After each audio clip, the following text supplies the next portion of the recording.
லக்னோவில் போட்டித் தேர்வு பயிற்சி மையத்தில் ஏற்பட்ட தீ விபத்தில் உயிரிழந்தவர்கள் எண்ணிக்கை 15ஆக உயர்ந்துள்ளது.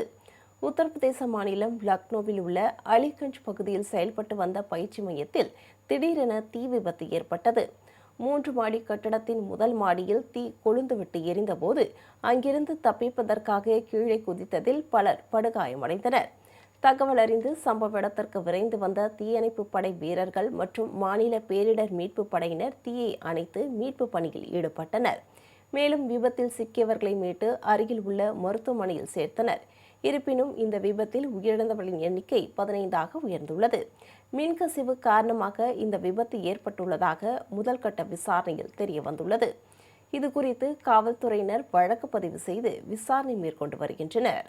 இது தொடர்பாக காங்கிரஸ் தலைவர் மல்லிகார்ஜுன கார்கே வெளியிட்டுள்ள எக்ஸல பதிவில், லக்னோ பயிற்சி மையத்தில் ஏற்பட்ட தீ விபத்தில் பல உயிர்கள் பலியாகியிருப்பது பெரும் அதிர்ச்சியை ஏற்படுத்தியுள்ளதாக தெரிவித்துள்ளார்.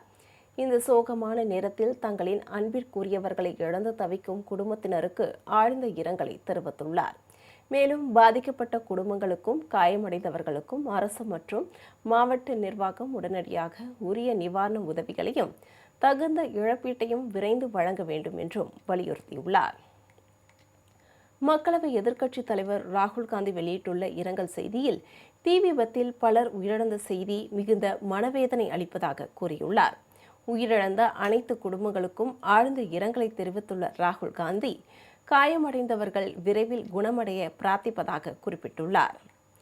காங்கிரஸ் பொதுச் செயலாளர் கே.சி. வேணுகோபால் வெளியிட்டுள்ள எக்ஸல பதிவில், சமீப காலமாக நாடு முழுவதும் இதுபோன்ற தீ விபத்துகள் அடுத்தடுத்து அரங்கேறி வருவது மக்களின் பாதுகாப்பில் அதிகாரிகளுக்கு இருக்கும் அப்பட்டமான அலட்சிய போக்கே காரணம் என குற்றம் சாட்டியுள்ளார்.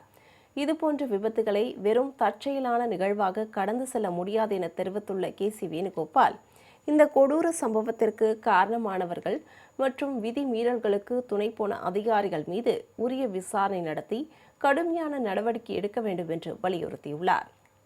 காங்கிரஸ் பொதுச் செயலாளர் பிரியங்கா காந்தி வெளியிட்டுள்ள இரங்கல் செய்தியில், காயமடைந்தவர்களின் சிகிச்சைக்காகவும் பாதிக்கப்பட்ட குடும்பங்களுக்கு இழப்பீடு வழங்குவதற்காகவும் உரிய ஏற்பாடுகளை செய்யுமாறு மாநில அரசை வலியுறுத்தியுள்ளார். மேலும் பாதிக்கப்பட்டவர்களுக்கு தங்களால் இயன்ற உதவிகளை செய்யுமாறு காங்கிரஸ் தொண்டர்களுக்கு அறிவுறுத்தியுள்ளார்.